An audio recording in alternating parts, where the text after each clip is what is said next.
I was in show choir as a kid. We were terrible. We never won anything. Terrible show choir. And I thought it would make a good story.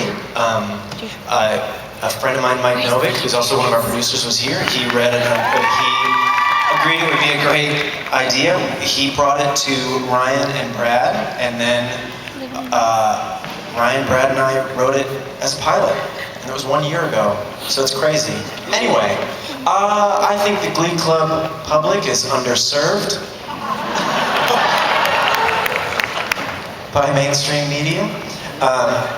It's great, and I think it speaks to a lot of different little subcultures that you find all over the place. Not only within high school, but I think there's a little bit of a kind of drama geek and nerdlet in us all.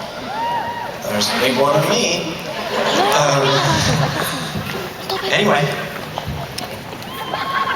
where's Waldo? That's right.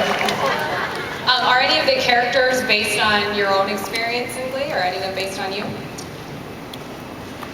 I think, yeah, a bunch. I mean, yes. I'm probably Artie, I think. Ian and Ryan and I read all the scripts, and so the voices of all the characters are really, all three of us are in there, and so I'd say we're certainly all of them, and we try and express the parts of ourselves that are most geek-like, or most jerk-like, or... Brad is Finn. And a little bit of Puck. And a lot of Rachel. This one's for the cast. Tell me about the audition process. Tell us what you sang. I know everyone here had to sing and dance for their audition in addition to act. So could you all tell us what your process was like and what you sang? I can talk about that. That was a fun process.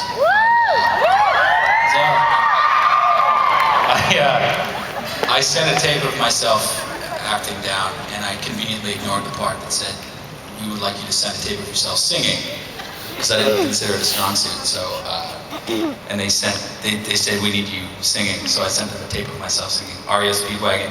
Can't fight that feeling anymore. And then drove 20 hours from Vancouver, Canada, to meet these guys down here and sing and dance for them. That's it. That was fun.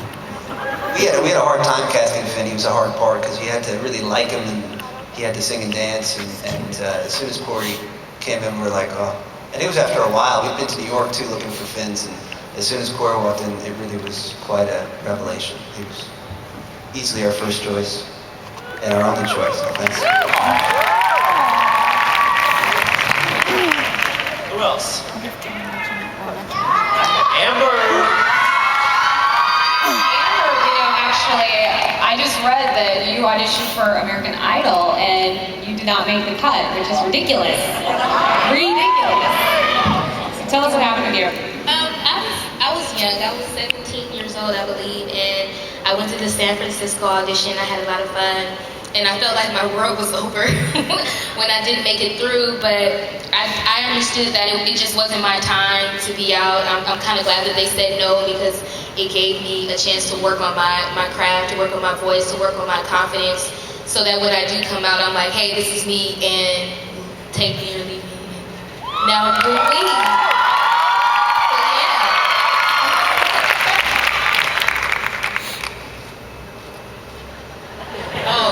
Lee Michelle, would you say?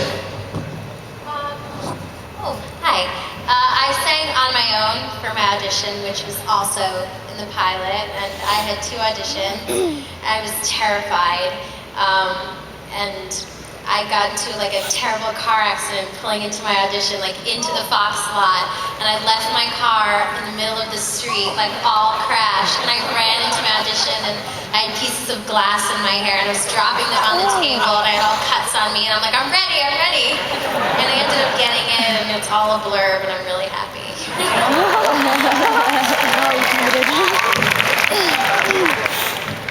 I sang Somewhere Over the Rainbow on my ukulele, which every song you sang made it in the show. I don't know why that didn't make mine didn't make it in, but yeah, that's what I said. I auditioned in New York and put myself on tape, and these guys came out and said, "We like you." Yeah, Matt was just also, we were looking for a Will that was also tricky, and Matt, we saw on the screen about yay big on a desktop computer, and immediately people started gathering around the computer screen like, what's that?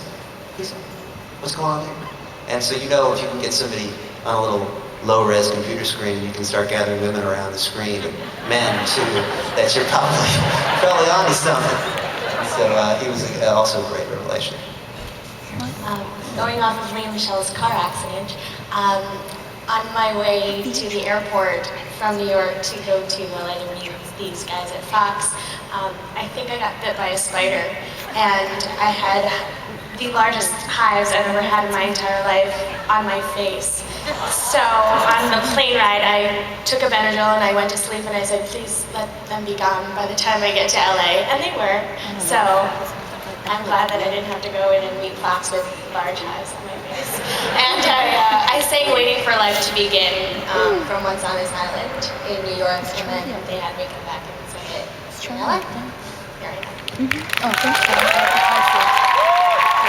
Chris, I remember you telling me earlier that I was the one who crashed into Leah. No. I heard that too. That you actually, your part was written into the show after you auditioned. Tell me about that. Yeah, I originally auditioned for Artie, and I wasn't cast. And then I got a call that said they liked me so much that they wrote a new part into the show for me. And actually my audition, thank you. Oh, keep going, keep going. Yes! I actually sang Use Your Cellophane in my audition, so it really pissed me off when they put it in the show because I had to find a new audition song. So. And for the non-singing actors, what did you guys come in ready to perform? I had scarlet fever. No.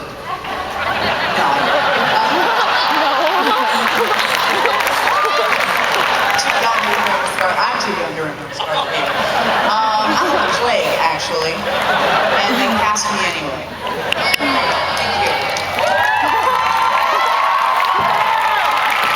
To be fair about Jane, she would never say it, but I mean, as soon as we created the character of Sue, we created before Jane. I mean, there was no other option. It was written for her, 100%. Can we real quickly just shout out to some of the other cast members who aren't up here on stage with us, who are here in the house? Patrick Gallagher, who plays the stunningly beautiful Naira Vera and Heather Morris. Episodes, Dijon Calvin and Josh Husman.